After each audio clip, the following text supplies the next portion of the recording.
गोविंद गोपाला भजो गिरिधर गोविंद गोपाला भजो मुरली मनोहर नंद लाला भजो मुरली मनोहर नंद लाला भजो गिरिधर गोविंद गोपाला भजो गिरिधर गोविंद गोपाला भजो मुरली मनोहर नंद लाला भजो मुरली मनोहर नंद लाला भजो गिरिधर गोविंद गोपाला भजो गिरिधर गोविंद गोपाला भजो मुरली मनोहर नंद लाला भजो मुरली मनोहर नंद लाला भजो गिरिधर गोविंद गोपाला भजो गिरिधर गोविंद गोपाला बोलिए वृंदावन बिहारी लाल की जय जय जय श्री राधे जय जय श्री राधे। सभी भक्तों से निवेदन, बहुत एकाग्रचित होकर सत्संग के प्रत्येक शब्द को पूरी एकाग्रता के साथ हृदयंगम करें। मीना जी, आपके मोबाइल की आवाज़ खुली है, बंद कर लीजिए। कल आपके साथ अभी तक एक ही चीज़ पर चर्चा चल रही है जो कि बहुत इम्पोर्टेंट है कि व्यक्ति जिसको भूलना चाहिए उसे याद रखता है और जिसको कभी नहीं भूलना चाहिए उसे भूल जाता है। कल आपको कुएं में गिरी नथनी के माध्यम से भी बताया गया, ऐसे ही सुषुप्ति अवस्था में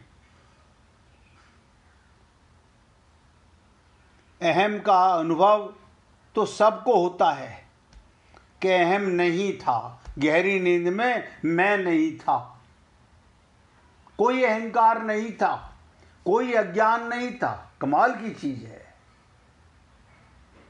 हम सबको पता है रात्रि को 4 घंटे 6 घंटे कोई दुख नहीं, कोई दुख नहीं, कोई भय नहीं, कोई चिंता नहीं, कोई अपना नहीं, कोई पराया नहीं।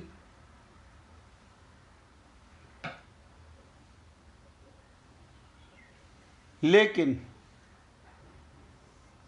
अपने अभाव का अनुभव किसी को कभी नहीं होता। अपने अभाव का। आप ऐसा कभी हुआ कि आप नहीं थे? रात्रि को सोते समय जब आप बोलते हो मैं बहुत आनंद से सोया, सुख से सोया, इसका मतलब आप थे। दिन में आप होते हो, लेकिन अहम के कारण, अज्ञानता के कारण सुख दुख तेरा मेरा अपना क्या बेकार, सब नौटंकी है। लेकिन जैसे ही अज्ञान जागा, अहम जागा, अपना अनुभव खत्म हो गया। लेकिन आपका शरीर आपके बिना नहीं रह सकता। आप कोई भी कार्य बिना आत्मा के नहीं कर सकते। कोई कर सकता है तो बता दीजिए। ऐसा कभी हुआ कि आप नहीं थे? क्योंकि आपके कारण तो शरीर है, आप शरीर के कारण नहीं हो, आपके कारण ये शरीर है। तो यही आपको मैं बताना चाहता था। अपने अभाव का अनुभव, यानी हमारा कभी अभाव हुआ ही नहीं, लेकिन ये भाव हमारे हृदय में नहीं आता।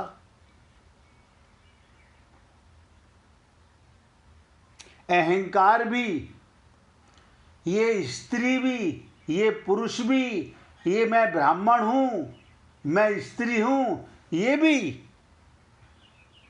हमारे बिना नहीं रह सकता। कोई मुर्दा नहीं बोलता मैं स्त्री हूं कि मैं पुरुष हूं, मैं ब्राह्मण हूं कि मैं क्षत्रिय हूं। सोच के देखो, यानी आत्मा के बिना, लेकिन अपने नित्य अपने को, जिसका अभाव कभी हुआ ही नहीं आज तक, उसका भान नहीं होता, अनुभूति नहीं होती। अहंकार के बिना रह सकते हैं और रहते ही हैं। हमारा स्वरूप चिन्मय सत्ता मात्र है। इस नित्य सत्ता को किसी की अपेक्षा नहीं चाहिए। आत्मा को ध्यान दो, ना तो पति की जरूरत है, ना पत्नी की जरूरत है,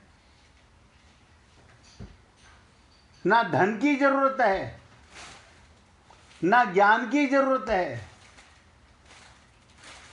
नित्य चेतन, नित्य सत्ता को किसी की अपेक्षा नहीं, पर सत्ता की अपेक्षा सबको है। बिना आत्मा के सब 0/100। और देखो कमाल की चीज, जो हम हैं उसका भान नहीं रहता। अगर हम अपने अहम से अलग ना होते, अहंकार रूप ही होते, तो सुषुप्ति में अहंकार के लीन होने पर हम भी नहीं रहते। आप सोचो, अगर सारा दिन आप स्त्री होते हो तो रात्रि को सोते समय वो स्त्री कहाँ चली जाती है? वो पुरुष कहाँ चला जाता है? वो ब्राह्मण कहाँ चला जाता है? वो अज्ञान कहाँ चला जाता है? वो अहम कहाँ चला गया? वो अहंकार कहाँ चला गया? और ये मैं बातें इसलिए आपसे कर रहा हूं, अगर किसी को भी कुछ समझने में कष्ट हो तो बार बार पूछो, एक बार नहीं अनेक बार पूछो। बिना जाने, बिना समझे आगे चलने का कोई लाभ नहीं होगा। क्यों? यही तो बेस है। मैं बिना आत्मा के बोल नहीं सकता, बिना आत्मा के आप सुन नहीं सकते, बिना आत्मा के कोई परम पद हो नहीं सकता। कोई आज तक आप व्यापार करते हो, बिना आत्मा के करके दिखाओ। आप विवाह करते हो, बिना आत्मा के करके दिखाओ। यानी जिसका कभी अभाव हुआ नहीं, तो क्या कारण है? एक अज्ञानता के कारण अपनी अनुभूति नहीं हो पाती है।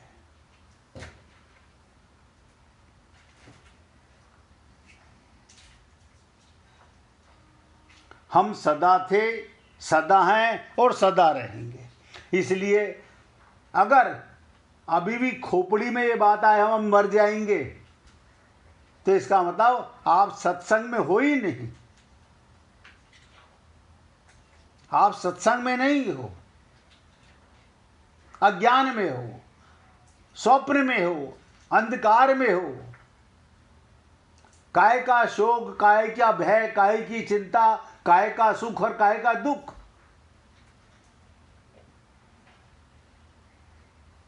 भगवान को पाने के लिए कुछ नहीं करना, भगवान ही था, भगवान ही है जो सदा मिला हुआ है। तो भगवान हमें अनुभव में क्यों नहीं आ रहा? आपको अपना ही अनुभव नहीं होता, जो अनुभव होता है वो अज्ञान है। हम सारा दिन मैं स्त्री हूं, मैं पुरुष हूं, कोई बता दे आत्मा के बिना कोई बोल सकता है कि मैं स्त्री हूं, मैं पुरुष हूं? लेकिन खोपड़ी में ये बातें बैठती नहीं।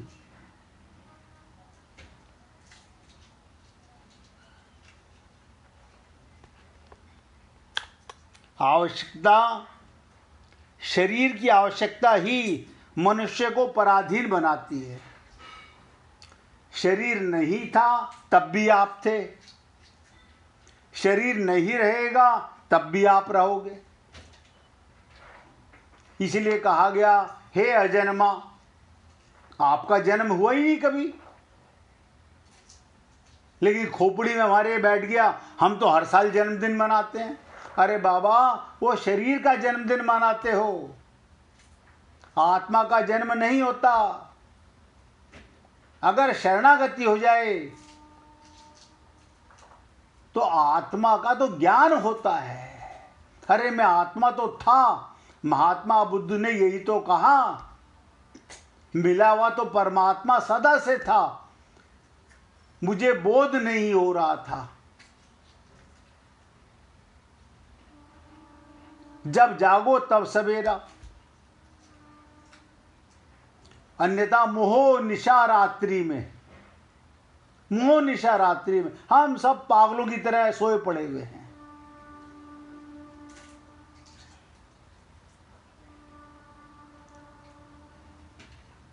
जागना ही नहीं चाहते।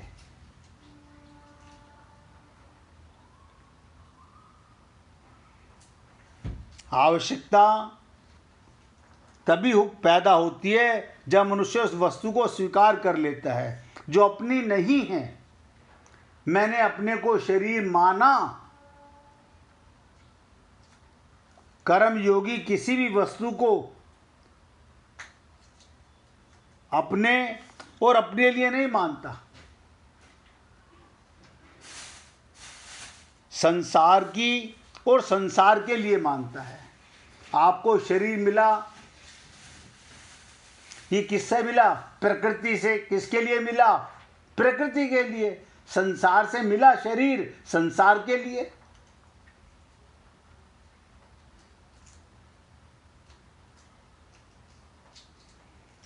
ये छोटी छोटी बातें हैं, अगर हम जाग जाएं तो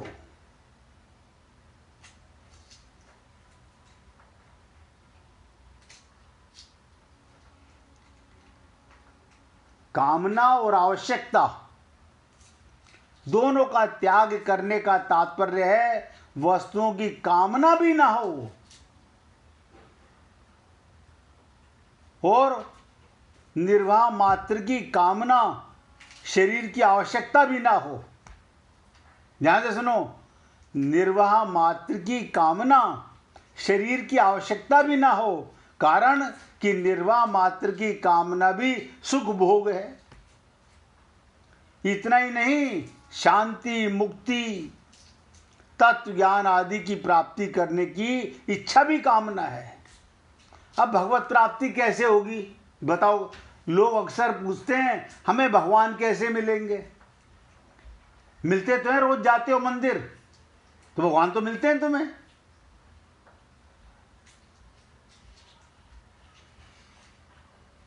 नहीं नहीं, वो नहीं। इसका मतलब आप ये जानते हो कि मंदिर जाने से आज तक भगवान नहीं मिले, तभी तो कहते हो भगवान कैसे मिलेंगे।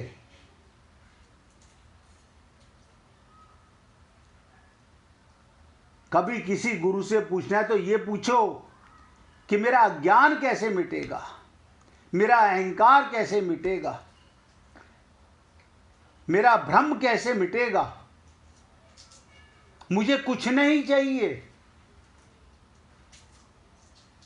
मुझे कुछ नहीं चाहिए, क्योंकि जो मेरा है वो मुझे मिला हुआ है। आत्मा को परमात्मा की आवश्यकता नहीं है, क्योंकि आत्मा को तो सदा परमात्मा मिला हुआ है। परमात्मा की ताकत नहीं आत्मा को छोड़ दे, आत्मा की ताकत नहीं परमात्मा के बिना रह जाए।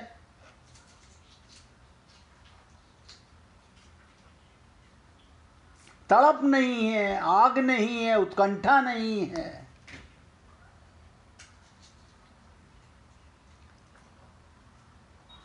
राग करो या द्वेष करो, प्रेम करो या खार करो, दुश्मनी करो, किससे करो? भगवान से।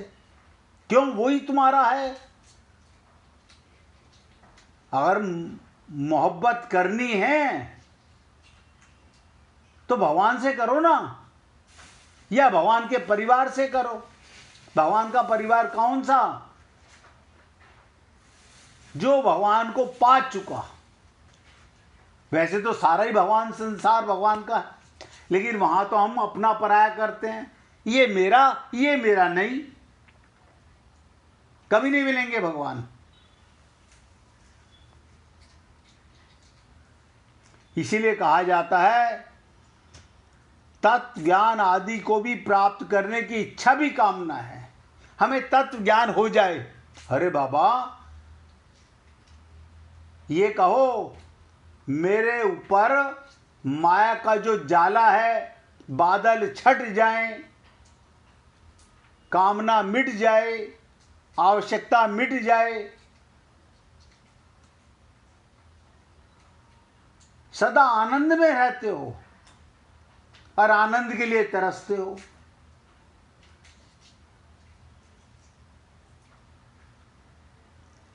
इसलिए निष्काम भाव में मुक्ति तक की भी कामना नहीं होनी चाहिए। बहुत से लोग मुक्ति, भुक्ति, मोक्ष की कामना करते हैं।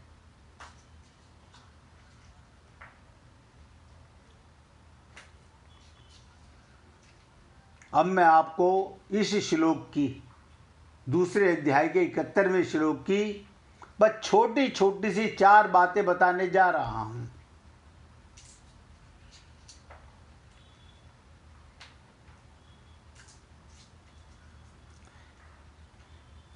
जीव ने अहंकार के कारण, अज्ञान के कारण हमने अपरा माने प्रकृति, माया, जगत को धारण किया है। अहंकार के कारण अपने को शरीर माना, सारे संसार की आवश्यकता पड़ गई।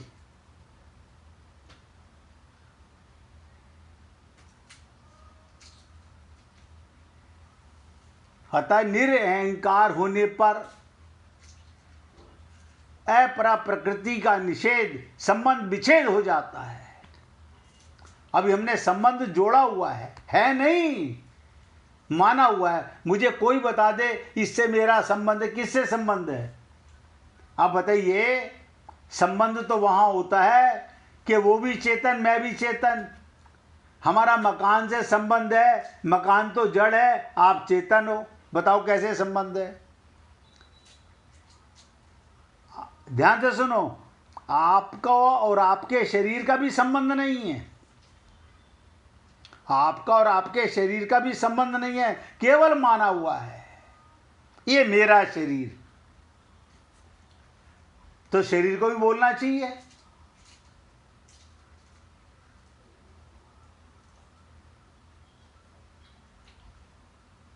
अगर मिटना है तो पूरा अंधकार मिटना है, थोड़ा बहुत नहीं।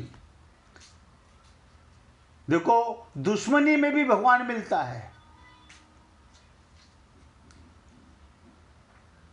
सुखदेव परमहंस से परीक्षित ने कई बार प्रश्न किया कि प्रभु समझ नहीं आया, गोपियों को भगवान पर पुरुष से प्रेम करना, पर पुरुष। सुखदेव परमहंस चुप करके सुनते रहे। बोले पर पुरुष क्या होता है? बोले अपना पति घर में मौजूद है और दूसरे के पति से प्यार करना, ये तो पाप है, ये तो जार भाव है। सुखदेव परमहंस ने बहुत बुरी तरह डांटा, बहुत बुरी तरह डांटा। कह रहे मूर्ख, जब मैंने तुझे कितनी बार बता दिया, अमृत जान के पियो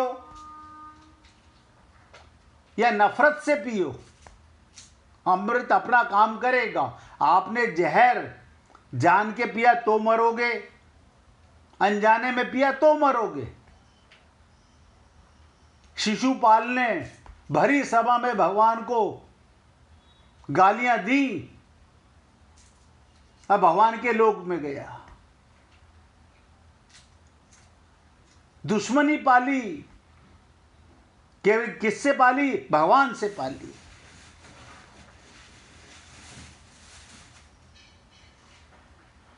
हम समझ ही नहीं पा रहे।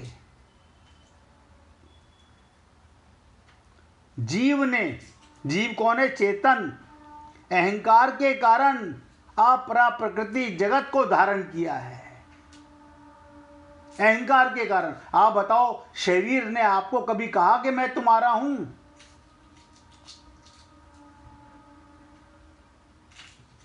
आप कहते हो शरीर मेरा है। अतः निरअहकार होने पर, निरअहकार अपरा प्रकृति संबंध विच्छेद हो जाता है। ना मेरा इससे संबंध था, ना इससे संबंध है, ना कभी संबंध होगा। और जीव जन्म मरण के बंधन से मुक्त हो जाता है। अब सोच लो, अगर जन्म मरण के चक्कर से छूटना चाहते हो, अपने शरीर से भी अपना संबंध मत मानो। ये शरीर संसार से मिला है, संसार के लिए। हम अंश हैं परमात्मा के लिए, परमात्मा के हैं परमात्मा के लिए।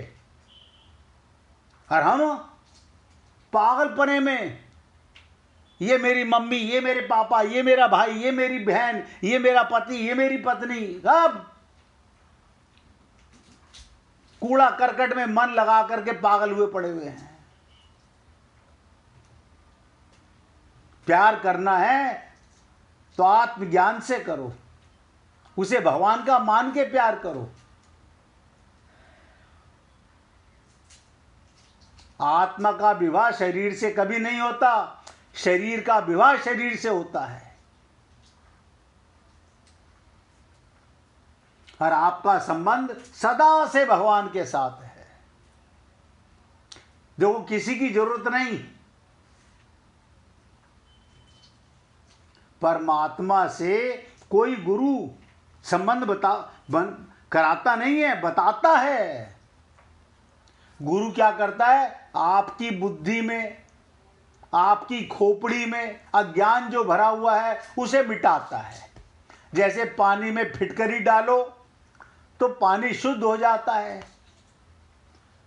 तो गुरु क्या डालता है? सत्संग रूपी फिटकरी डाल के ये अज्ञान मिटाता है, अंधकार मिटाता है, माया।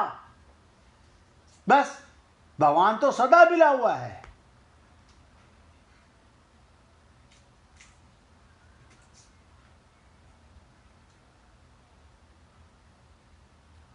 सीताराम आचार्य जी ने कहा, इस देह में हरि मिलत हैं, अपने को देह मत मानो तो हरि मिल जाएंगे।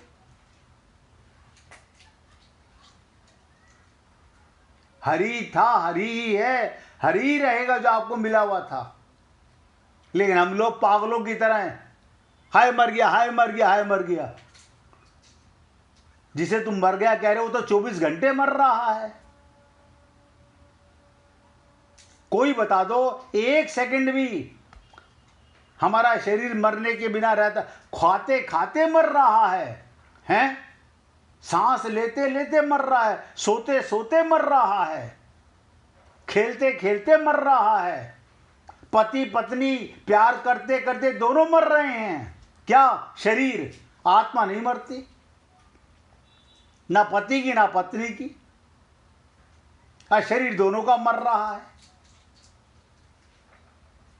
अब भ्रम नहीं मर रहा, अज्ञान नहीं मर रहा। इसलिए कहा था सीतारामाचार्य ने, इस देह में हरि मिलत है, इस देह में हम गुरु को धारण कर सकते हैं, गुरु की शरणागति कर सकते हैं। हम उठा करके हनुमान चालीसा का पाठ कर रहे हैं अपने आप, अपनी बुद्धि से।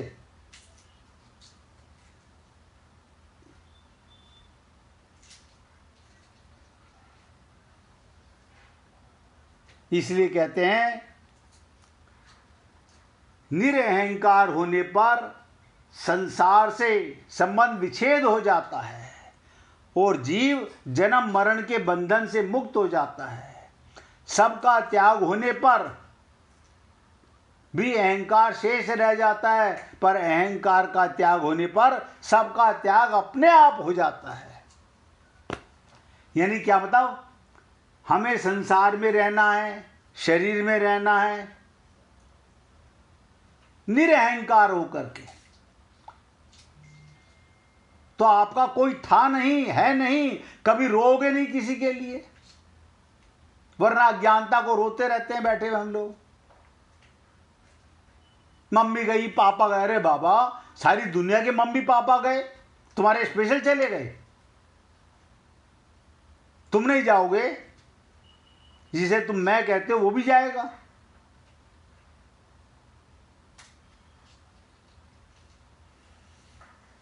इसलिए हे पुण्य आत्माओं, भगवत प्राप्ति सबको पहले से है, भगवान सबको पहले से मिला हुआ है।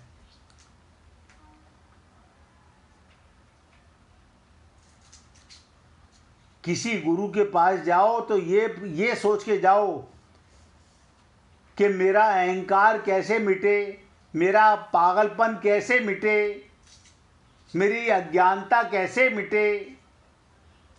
हम अज्ञान माने तो कहें ना, हम तो उसे ज्ञान मानते हैं। हमारे बेटे का कैसे क्या हो सकता है बता दीजिए, हमारी बेटी का कैसे क्या हो सकता है? तुम्हारी बेटी हो गई, तुम्हारा बेटा हो गया।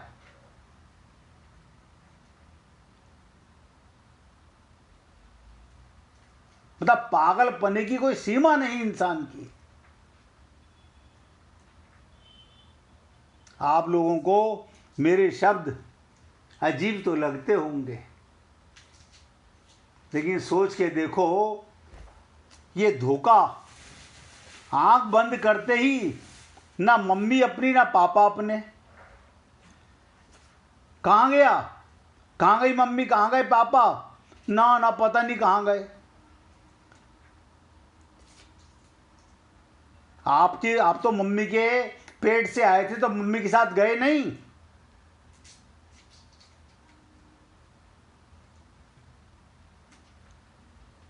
ये छोटी छोटी बातें आपसे इसलिए निवेदन करता हूं, अभी मौका है जागने का।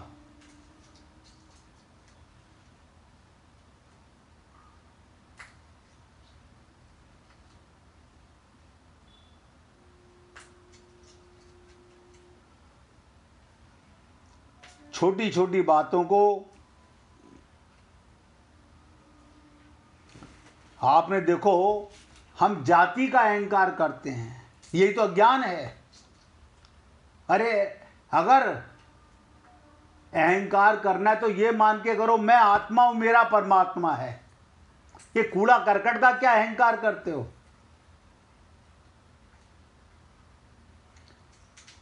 कई बार आपको भक्त रविदास की कथा सुनाई, आज फिर नए अंदाज से सुनिएगा। रविदास जी शूद्र जाति में जन्मे, सबको पता है। काशी में चमड़े का कार्य करने वाले गृहस्थ सिद्ध संत थे। महापुरुष कभी किसी जाति के नहीं होते, समस्त मानव कल्याण के लिए आते हैं। इसलिए कभी किसी महापुरुष को जातियों में नहीं बांटना। ये तो मैं आपको इसलिए बता रहा हूं कि आपकी खोपड़ी से ये जाति का अहंकार मिट जाए। वो किसी जाति के नहीं होते। इस पृथ्वी पर मनुष्य रूप में आना तो किसी न किसी गर्भ में तो आना ही पड़ेगा।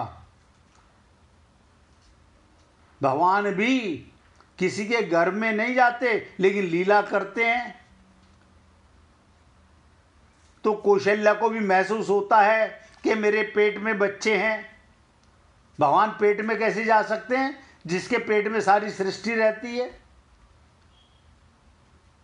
देवकी को भी लग रहा है मेरे पेट में बच्चे हैं। भगवान किसी के पेट में नहीं आते, अवतरित होते हैं।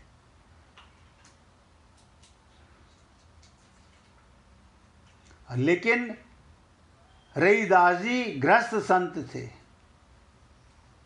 आय में साधु, अपनी छोटी सी आय से साधु संतों की सेवा करना, और कई बार तो भूखे रहकर दूसरों को भोजन कराते थे। भगवान भी चिंतित हो जाते थे। रविदास जी अपना परिवार ठीक से नहीं चला पा रहे थे। सेवा की इनकी बड़ी इच्छा रहती थी। भगवान साधु वेश धारण करके उनके पास पहुंचे, बोले रविदास, आप इतनी साधु सेवा करते हो और इतना धन भी आपके पास नहीं।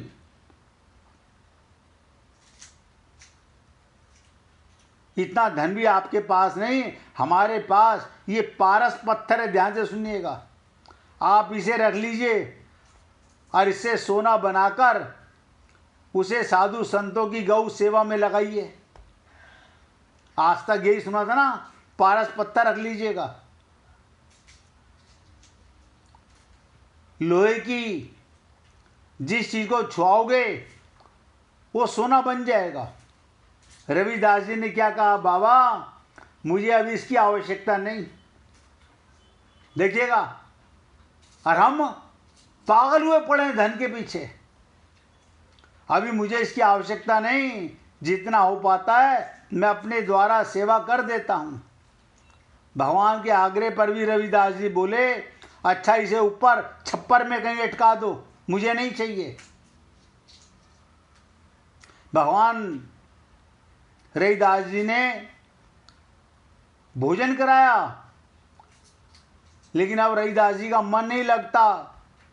कौन थे, कहां से आए, अलौकिक तेज था, वाणी में कितना मिठास था। 1 वर्ष बीत गया। भगवान पुनः पाशी वापस पहुंचे काशी के अंदर। ध्यान दीजिएगा, और रविदास जी के यहाँ पधारे। अब बोले रविदास, जो पारस मणि दे गया था उसका कोई उपयोग नहीं किया। रविदास जी बोले, बाबा वो तो जहां रखा था वहीं रखा हुआ है, आप इसे ले जाइए। भगवान मणि वापस ले तो गए, लेकिन भगवान भी बड़े कोत किए हैं। अगले दिन रविदास जी के घर के मंदिर में ठाकुर जी की सेवा करने गए तो ठाकुर जी मूर्ति के नीचे 5 सोने की असरफियां दिखाई दी। रविदास जी ने उन्हें चिमटे से उठाकर गंगा जी में डाल दिया। ठाकुर जी रोज 5 असरफियां रविदास के पूजा के स्थान में रख देते। वो रोज चिमटे से उठा के गंगा में डालाते। फिर भगवान रविदास जी को सपने में आकर जिद करे, इनका उपयोग साधु सेवा में करो, इन असरफियों को साधु सेवा, गौ सेवा में लगाना आरंभ करो।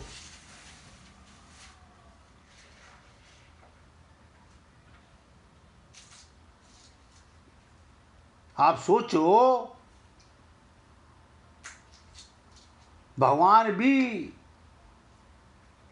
क्योंकि जिस संत को पारस का अर्थ मालूम पड़ गया, आत्मज्ञान हो गया, परमात्मा की अनुभूति हो गई। और क्या होता है पारस, जिसने पा लिया रस भगवान का, वो एक मिट्टी के खिलौनों की तरफ लालायित होगा। ये तो आप और हम लोग हैं।